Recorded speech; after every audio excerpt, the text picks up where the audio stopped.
Hey, this is Mad Matt from Budget Boosting. Today we're going to continue our conversation about intake. Intake air, building your own intake kit, and how it affects your engine's performance, and how to select the right size air filter for the demand of your engine. For example, say you have a regular natural aspirated 4-cylinder engine. Then there's really no need to pick a really big intake air cleaner when you're selecting your air cleaner. In fact, this should be enough.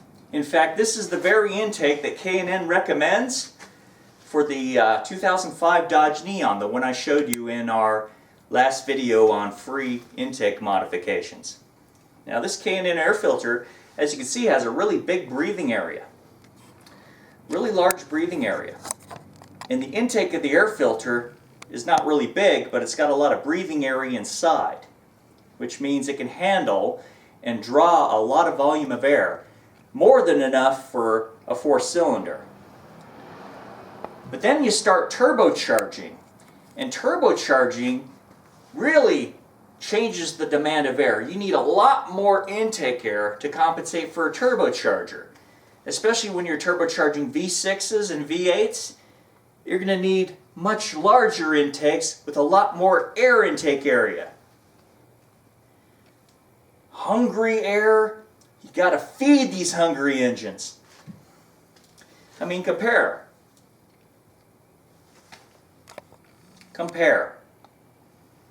Like a natural aspirated 4-cylinder, a hungry turbocharged inline 6, or a big hungry V8. You definitely want more area volume to provide all the performance air you need for these hungry engines. Now I've seen some videos out there that kind of concerned me a bit, because they were preaching to people and saying that a factory air box is better off than an aftermarket intake, which I respectfully disagree. Now I took this stock intake off of a 2002 Dodge Caravan with a hungry 3.3 V6, and I was a bit disturbed on what I found. Granted, this is a family car grocery getter, but I saw some videos that stated that the factory air cleaner is better than an aftermarket setup. Now, that's a general blanket statement I don't agree with, because the video I saw used a very, very tiny air filter. Help me, I need more air. I mean, granted, it looks great, it looks free flow, but look at the intake area. It doesn't have a lot of area to draw air from. This is barely big enough to throw in a natural aspirated 4-cylinder and do okay. But we're talking about a turbocharged, intercooled, hungry straight 6? I wouldn't put this on that. And I saw a video where a really tiny air filter was put on a straight 6 turbo intercooled engine. Of course it's not going to get enough air, probably not even more than the stock air box. So it's not a fair comparison. Now, here's a stock intake from that 2002 Dodge Caravan. Now, it does have a decent sized tube to get air from. However,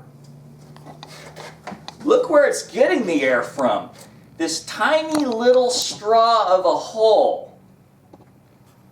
This tiny straw of a hole is the sole purpose and the sole way this hungry engine is getting air.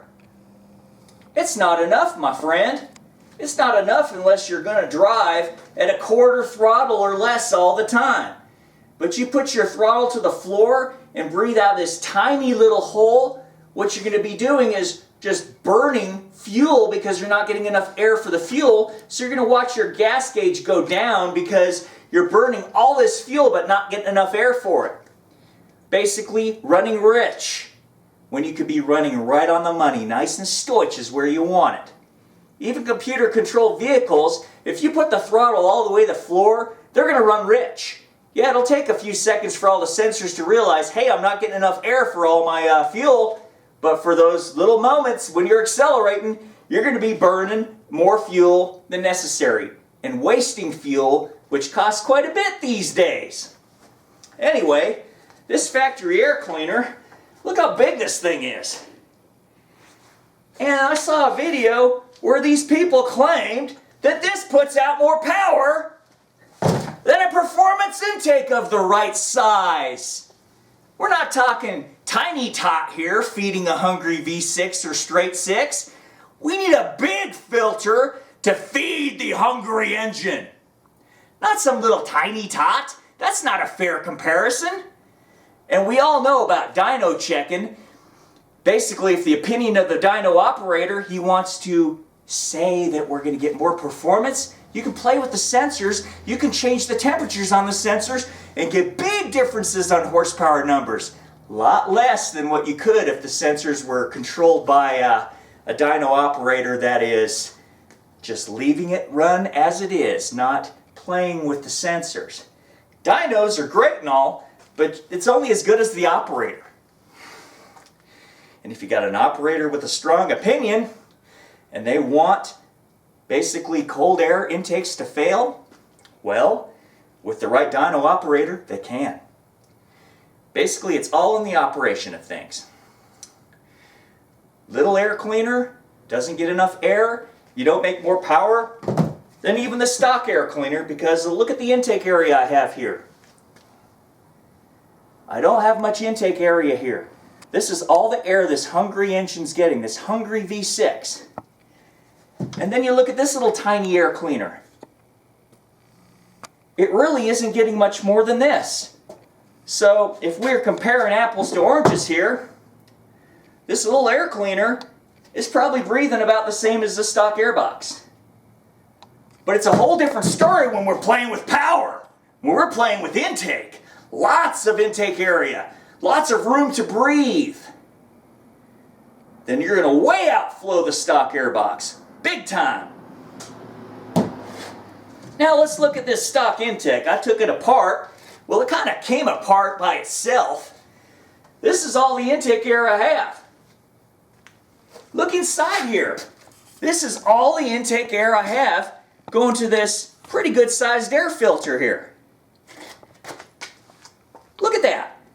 And it's a paper air filter too, so it takes a lot of suction to draw a good amount of air through this air filter. Not to mention it's going in this little hole too. This little tiny hole is all you got to feed this hungry V6 that I saw over there. 2002 Dodge Caravan. 3.3 V6. Yeah, it's a grocery getter, but I feel everybody deserves some performance. Don't you? And here's the clean side of this air filter. This part seems to breathe fine, but you're only as good as what you're getting from the outside air. You're only as good as the intake air. In short, selecting your air filter is very important and directly reflects your performance. If you put a tiny air filter on a high performance large engine, it's not going to give you any performance increase at all, not even over the stock air box. But if you put a huge intake area air cleaner on that big V6 or V8, or in a V8 and a big V8, I'd put two of them on there, two air cleaners to feed that hungry V8.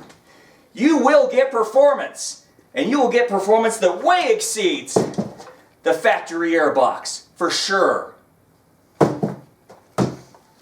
And definitely these cheap paper filters. They're great to, I don't know, keep all the little fine particles of dust that clog the air filter, and then you're going to run rich and you're going to have no power.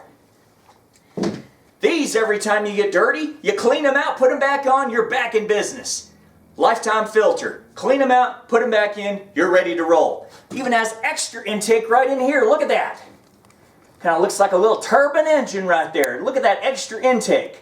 So not only does it have all this intake area around it, all these CFMs of air are going to get in there, it's also got an additional intake right in the intake. Right in the bullet. All right. Another very important thing about intakes is your intake is only as good as your exhaust system. Now, say for example you have the stock intake and you upgrade it with a nice performance intake. You will gain a few horsepower, but if you want to get the maximum power and economy, you need to make your exhaust as free flow as your intake. And pretty much your limits on making your exhaust free flow is your state and country's local laws. That's your limitation. That's the only limitation. But you can design an exhaust as free flow as possible. And okay, if you have to deal with emissions, you get a free-flowing cat. They sell all kinds of free-flowing catalytic converters that outflow the stock ones by more than 50%. That's quite a bit of power. And then the stock mufflers are like these stock intakes. They're very restrictive and it's very hard to get the exhaust out of the car. So say for example you breathe in real good, but then you breathe out, you're struggling to breathe out. There's the power robbing and economy robbing problem right there. You have to do it together. Nice free-flowing intake, nice free-flowing exhaust together. And you will get the maximum power, best fuel economy, and better response on your throttle, and you'll be happy with your performance. This is Mad at Budget Boosting. And if you like our videos, subscribe to Budget Boosting, look at our YouTube videos, subscribe to our YouTube videos, look at our window stickers that are becoming real soon, Budget Boosting window stickers. We're going to sell them at Buy It Now auctions on eBay. And hey, check out our Facebook page as well. Like us on Facebook. And watch our videos and rate them. If you like us, like us. But if you don't like us, make a comment and tell us why. I get kind of tired of looking at dislikes on our videos and no explanation why. If you don't like us, you tell us why. And I'll listen to it and I will answer you. I'll answer all questions you got. I will respond to everything. And remember, knowledge is power. It's horsepower.